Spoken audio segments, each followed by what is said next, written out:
नमस्कार प्रिय छात्र और छात्राएं, मैं जितेंद्र कुमार रावत अमन कंप्यूटर शॉर्ट हैंड सेंटर आपका हार्दिक स्वागत करता है।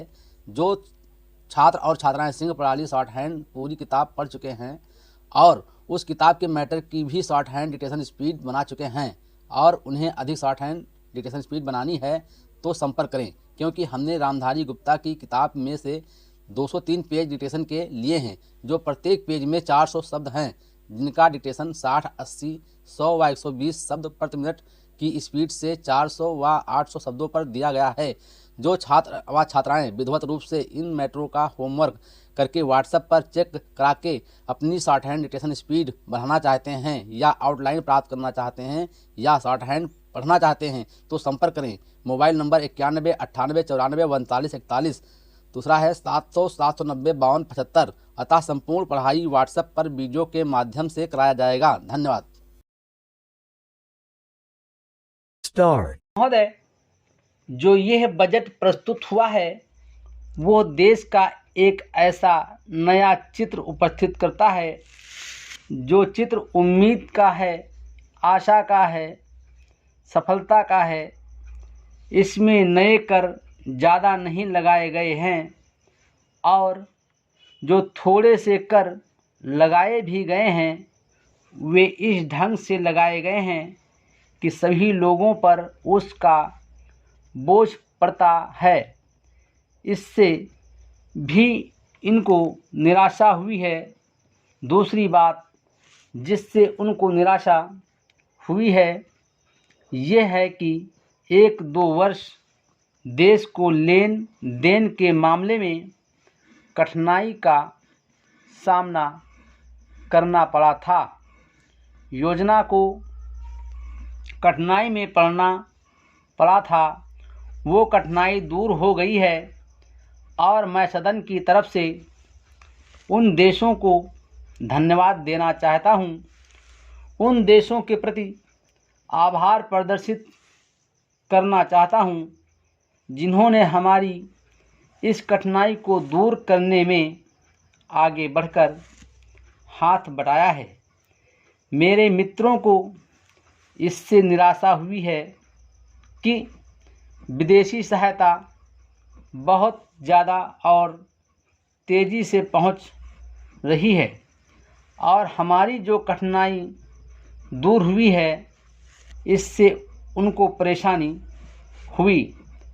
कम्युनिस्ट इसलिए भी परेशान हैं कि पिछले 1-2 वर्षों में देश की पैदावार बहुमुखी ढंग से बढ़ी है, औद्योगिक पैदावार बढ़ी है। यह उनके लिए निराशा का कारण बना है।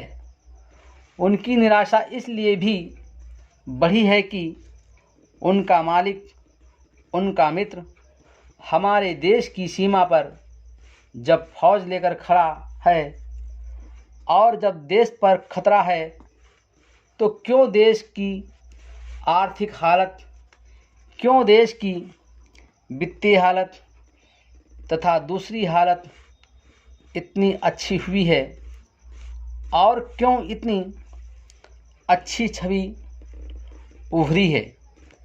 लेकिन उनकी निराशा हमारी सबसे बड़ी आशा है, उनकी असफलता हमारी सबसे बड़ी असफलता है और मैं समझता हूँ कि उनके भाषण हमारे वित्त मंत्री महोदय के लिए सबसे बड़े बधाई के भाषण हैं। 2-3 और चीज़ें की ओर मैं आपका ध्यान दिलाना चाहता हूँ, उनकी ओर दूसरे माननीय सदस्यों ने भी आपका ध्यान दिलाया है।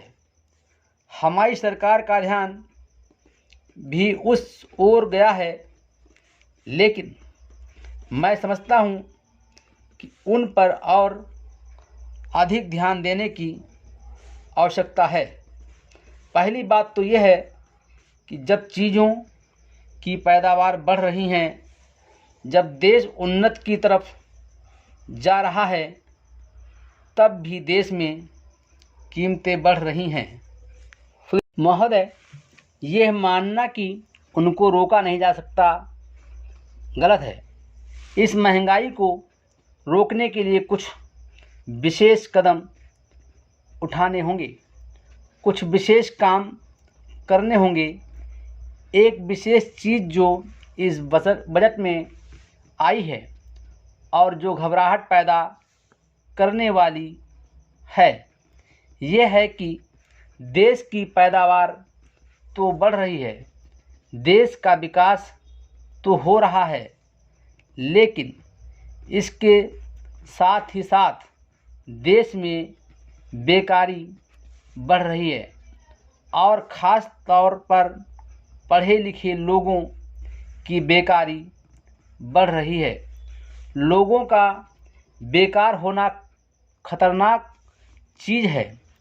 हमारे स्वतंत्रता के बाद शायद ये पहला अवसर है जब हमारी स्वतंत्रता के ऊपर एक आघात हुआ है और हम जिस प्रकार अपनी स्वतंत्रता की प्राप्ति के समय अपना वर्चस्व बलिदान करने के लिए तैयार थे, उसी प्रकार इस समय भी हमें तैयार होना होगा। माननीय प्रधानमंत्री जी के मत से मैं सर्वथा सहमत हूँ कि ये एक ऐसा अवसर है जिस अवसर पर कि इस देश की प्रतिनिधि संस्था जो ये लोकसभा है, उसे इस संबंध में अपनी स्पष्ट राय देनी है और उस राय को देने के बाद हमें उस राय के अनुसार सरकार जो भी कार्रवाई करे उसमें सरकार को पूरा सहयोग भी देना है। प्रजातंत्र में प्रजा के पूर्ण सहयोग के बिना काम नहीं चल सकता, चाहे वो कोई काम हो, छोटा काम हो या बड़ा काम हो। फिर यह तो हमारी स्वतंत्रता की रक्षा का प्रश्न है और ऐसे अवसर पर प्रजातंत्रवादी राष्ट्र को उसकी सारी प्रजा को सरकार के साथ सहयोग के लिए तैयार रहना चाहिए। मैंने ये बात कई बार कही है और मैं फिर इससे दोहराना चाहता हूँ कि अनेक ऐसी बातें हैं जिनमें के भिन्न भिन्न राजनीतिक दलों के होते हुए भी सब राजनीतिक दल मिलजुल कर काम कर सकते हैं। यह एक ठीक इसी प्रकार का अवसर है। मैं अपने प्रधानमंत्री जी की वैदेशिक नीति का बड़ा भारी समर्थक रहा हूं और कल इस सदन में इस संबंध में जो बहस हुई उससे भी यह पूरा परिणाम निकाला जा सकता है कि जहां तक हमारी वैदेशिक नीति के सिद्धांतों का संबंध है, वहां तक इस सदन का कोई दल, इस सदन का कोई भी सदस्य उन सिद्धांतों के विरुद्ध नहीं है। कल मैंने बड़े ध्यान से अपने साम्यवादी दल के नेता का भाषण सुना। उन्होंने ये कहा कि मूल प्रश्न हमारी मूल नीति के समर्थन का है। Full stop.